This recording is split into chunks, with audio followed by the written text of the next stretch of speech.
ಬಗ್ಗೆ ಮಾತಾಡೋದಕ್ಕೆ ನಾಗಾಭರಣ ಅವರಿದ್ದಾರೆ ನಮ್ಮ ಜೊತೆ ಸಂಪರ್ಕದಲ್ಲಿ. ಸರ್ ನಮಸ್ತೆ. ನಮಸ್ಕಾರ. ಸಾಹಿತ್ಯ ಲೋಕದ ಒಂದು ದೊಡ್ಡ ಹೆಮ್ಮರ ಅಲುಗಾಡಿದೆ ಅಂತಾನೆ ಸಾಹಿತ್ಯ ಆಸಕ್ತರಿಗೆ ಆಬ್ವಿಯಸ್ಲಿ ಹೀಗೆ ಫೀಲ್ ಆಗ್ತಾ ಇರುತ್ತೆ. ನಾಗಾಭರಣ ಸರ್, ನಿಮಗೆ ಎಸ್.ಎಲ್. ಭೈರಪ್ಪ ಅವರ ಬರಹ ಆಗಲಿ ಅವರ ವ್ಯಕ್ತಿತ್ವ ಆಗಲಿ ಅದ್ರ ಬಗ್ಗೆ ಈ ಸಮಯದಲ್ಲಿ ಹೇಳಬೇಕು ಅಂತ ಅನಿಸ್ತಾ ಇರೋದೇನು?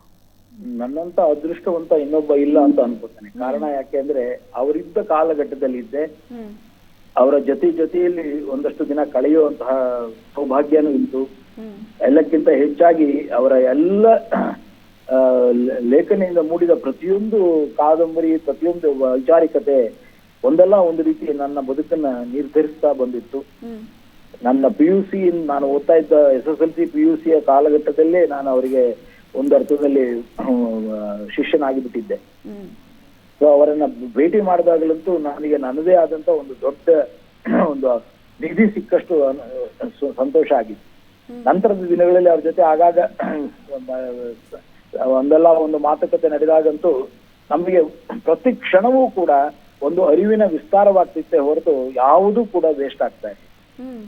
ಸೊ ಒಂದು ಅರ್ಥದಲ್ಲಿ ಇವತ್ತು ನಾವು ಭೈರಪ್ಪನವರನ್ನ ಕಳೆದುಕೊಂಡಿದ್ದೇವೆ ಅನ್ನೋದಕ್ಕಿಂತ ಅವರನ್ನು ಎಷ್ಟರ ಮಟ್ಟಿಗೆ ಪಡೆದುಕೊಂಡಿದ್ದೇವೆ ಅನ್ನೋದನ್ನ ಯೋಚನೆ ಮಾಡಬೇಕು. ಕಾರಣ ಯಾಕೆಂದ್ರೆ ಅವರು ಅಂತಹ ಒಂದು ದೊಡ್ಡ ಒಂದು ನಿಧಿಯನ್ನು ನಮಗೆ ಬಿಟ್ಟು ಹೋಗಿದ್ದಾರೆ. ಅದು ಕೇವಲ ಸಾರಸ್ವತ ಲೋಕದ್ದಷ್ಟೇ ಅಲ್ಲ, ಅದು ನಮ್ಮ ಇಡೀ ಕನ್ನಡದ ಸಾಂಸ್ಕೃತಿಕ ಲೋಕವನ್ನ ನಿರ್ದೇಶಿಸಬಲ್ಲದು. ಅಂತಹ ಅದ್ಭುತವಾದಂತಹ ಸಾಹಿತ್ಯ ಕೃತಿಗಳನ್ನ, ವೈಚಾರಿಕ ಕೃತಿಗಳನ್ನ ನಮ್ಮ ಮುಂದೆ ಇಟ್ಟಿದ್ದಾರೆ. 1955ರಿಂದ ನಿರಂತರವಾಗಿ 2015ರವರೆಗೂ 2018ರವರೆಗೂ ಅವರ ಸಾಹಿತ್ಯ ಕೃತಿ ಮುಂದುವರೆದಿದೆ ಅಂದ್ರೆ ಲೆಕ್ಕ ಹಾಕಿ. ಅಂತಹ ಅದ್ಭುತವಾದ ಕೃಷಿಯನ್ನ ನಾವು ಚೆನ್ನಾಗಿ ಕಾಪಾಡ್ಕೊಳ್ಬೇಕಾಗಿದೆ. ಅದರಿಂದ ನಾವು ಸಾಕಷ್ಟು ಇನ್ಸ್ಪೈರ್ ಆಗ್ಬೇಕಾಗಿದೆ. ಮತ್ತು ಕನ್ನಡವನ್ನು ಉಳಿಸ್ಕೊಳ್ಬೇಕಾದ್ರೆ ಭೈರಪ್ಪನವ್ರನ್ನ ಉಳಿಸ್ಕೊಂಡೇ ನಾವು ಬೆಳಿಬೇಕಾಗಿದೆ. ಸರ್, ಈಗಿನ ಬರಹಗಾರರು, ಈಗಿನ ಕಾದಂಬರಿಕಾರರು ಎಸ್.ಎಲ್. ಭೈರಪ್ಪ ಅವರಿಂದ ಕಲ್ತ್ಕೊಳ್ಳೇಬೇಕಾದಂತಹ ಒಂದಷ್ಟು ಗುಣಗಳು ಅಂತ ಅಂದ್ರೆ ಏನ್ ಹೇಳ್ತೀರಿ ನೀವು? ಯಾಕಂದ್ರೆ ಅವರ ನಿಷ್ಠುರವಾದ ಈ ಬರವಣಿಗೆ ಇದೆಯಲ್ಲ, ಅದು ಬಹಳ ಚೆನ್ನಾಗಿರ್ತಾ ಇತ್ತು. ಅಂದ್ರೆ ಬಹಳಷ್ಟು ಜನರನ್ನ ಅದು ಇಂಪ್ರೆಸ್ ಮಾಡಿದೆ, ಮನಸ್ಸಿಗೆ ತಟ್ಟಿದೆ. ಈಗಿನ ಬರಹಗಾರರು ಕಲಿಲೇಬೇಕು ಇಂಥ ಗುಣಗಳನ್ನ, ಬರವಣಿಗೆಯನ್ನ ಅಂದ್ರೆ. ಅಲ್ಲ, ಬಹಳಷ್ಟು ಜನ ನಿಷ್ಠುರವಾಗಿ ಬರೀತಾರೆ.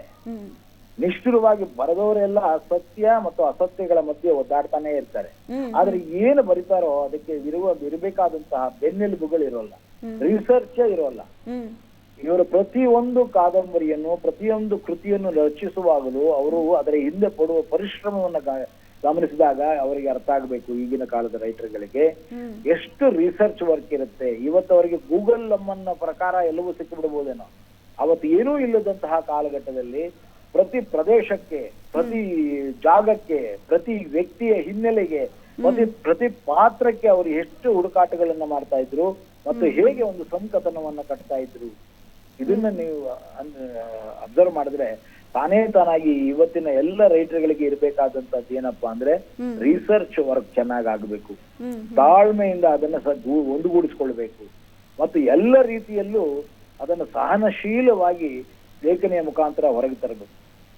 ಇದರಲ್ಲಿ ಶ್ರದ್ಧೆ ಮತ್ತು ಭಕ್ತಿ ಇಲ್ಲದೆ ಇದ್ರೆ ಬೇಕಾಬಿಟ್ಟಿಯಾಗಿ ಒಂದು ಕಥೆಯನ್ನು, ಕಾದಂಬರಿಯನ್ನು ಬರೆಯಲಿಕ್ಕೆ ನನಗೆ ಬಂದು ಬಿಡುತ್ತೆ, ನಾನು ಬರದೇ ಬಿಟ್ಟೆ, ನಾನು ಲೇಖಕನಾಗಿಬಿಟ್ಟೆ ಅಂತ ಅನ್ಕೊಂಡ್ರೆ ಇಲ್ಲಿ ಭೈರಪ್ಪನವರಂತಹ ಮಾದರಿಗಳನ್ನ ಬೇರೆ ಯಾರು ಸೃಷ್ಟಿಸೋದಕ್ಕೆ ಸಾಧ್ಯವೇ ಇಲ್ಲ. ಭೈರಪ್ಪನವರಿಗೆ ಭೈರಪ್ಪನವರಂತಹ ಸಾಟಿ, ಭೈರಪ್ಪರೇ ಸಾಟಿ. ಆ ಸಾಟಿಯಾದಂತಹ ಮಾದರಿಯನ್ನ ಇವತ್ತು ಪ್ರತಿಯೊಬ್ಬ ಲೇಖಕನು ತನ್ನ ಮಾದರಿಯಾಗಿಸಿಕೊಳ್ಳಬೇಕು. ಅವರ ಕೆಲವು ಚಿತ್ರಗಳ ಬಗ್ಗೆ ಅಂದ್ರೆ ನಾಯಿ ನೆರಳು, ಮತದಾನ, ವಂಶವೃಕ್ಷ, ಈ ತಬ್ಬಲಿಯು ನೀನಾದೆ ಮಗನೇ, ಇದ್ರ ಬಗ್ಗೆ ಏನ್ ಹೇಳ್ತೀರಿ? ನನಗೆ ವಂಶವೃಕ್ಷದ ಕೆಲಸಕ್ಕೆ ನಾನು ಹೋಗಿದ್ದೆ. ಹಾಗಾಗಿ ನನಗೆ ವಂಶವೃಕ್ಷ ಅವರು ಕಾರ್ನಾಡ್ ಮತ್ತು ಕಾರಂತರ ಮಾಡ್ತಾ ಇರುವಾಗ ಭೈರಪ್ಪನವ್ರನ್ನ ಮೊದಲು ಭೇಟಿ ಆಗಿದ್ದೆ ನಾನು ಮೈಸೂರಿನಲ್ಲಿ, ಅಲ್ಲೇನೆ ಶೂಟಿಂಗ್ ಸಮಯದಲ್ಲೇ. ಅಂದ್ರೆ ಅಲ್ಲಿಂದ ಅವ್ರು ಹೇಳ್ತಾ ಇದ್ರು ಯಾವಾಗ್ಲೂ, ನಾನು ಕೊಡೋದಿದ್ರೆ ಕಾರ್ನಾಡ್ರಿಗೆ, ಕಾರಂತರಿಗೆ ಕಾದಂಬರಿಗಳನ್ನ ಕೊಡ್ತೇನೆ, ಅವ್ರು ಮಾಡ್ಬೇಕು ಅಂತ. ಹಾಗಾಗಿ ವಂಶವೃಕ್ಷ ಆಗಿತ್ತು. ನಂತರ ತಬ್ಬಲಿ ನೀನಾದ ಮಗನೇ ಆಗಿತ್ತು. ತಬ್ಬಲಿ ನೀನಾದ ಮಗನಿಗೆ ನಾನು ಅಸೋಸಿಯೇಟ್ ಆಗಿ ಕೆಲಸ ಮಾಡಿದೆ ಕೂಡ. ಹೀಗಾಗಿ ನನಗೆ ಭೈರಪ್ಪನವರ ಎಲ್ಲ ಕಾದಂಬರಿಗಳನ್ನು ನನ್ನದಾಗಿಸಿಕೊಳ್ಳುವ ಆಸೆನೂ ಇತ್ತು. ಆದ್ರೆ ಅದಾಗ್ಲಿಲ್ಲ. ಕಾರಣ ಯಾಕೆಂದ್ರೆ ಅವರು 2 ಸಲ ಕೇಳಿದಾಗ್ಲೂ ನನಗೆ ಕಾದಂಬರಿಯ ರೈಟ್ಸ್ ನ ಕೊಡ್ಲಿಲ್ಲ ಅವರು. ಕಾರಣ ಅವರಿಗೆ ಗೊತ್ತಿಲ್ಲ ಯಾಕೆ ಅಂತ. ಆದ್ರೆ ನಾನು ಅವರ ಟೈಟಲ್ಗಳನ್ನ ಕದ್ದು ಬಿಟ್ಟೆ. ಮೊದಲನೇದು ಗ್ರಹಣ, ಎರಡನೇದು ಅನ್ವೇಷಣೆ. ಅದಕ್ಕಾಗಿ ಭೈರಪ್ಪನವ್ರನ್ನ ಒಂದು ಭೇಟಿ ಆದಾಗ ಒಂದ್ಸಲ ಬೈಸ್ಕೊಂಡೆ ಕೂಡ.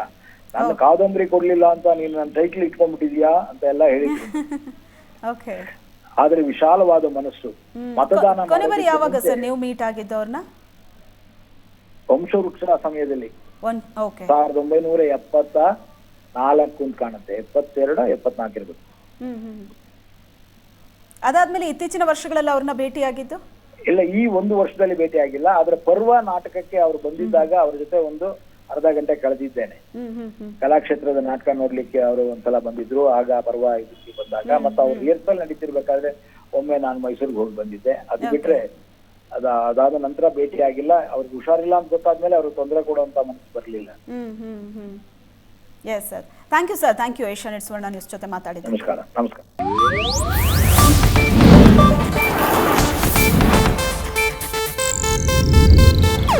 ಇದು ಏಷ್ಯಾನೆಟ್ ನ್ಯೂಸ್ ನೆಟ್ವರ್ಕ್ ಪ್ರಸ್ತುತಿ.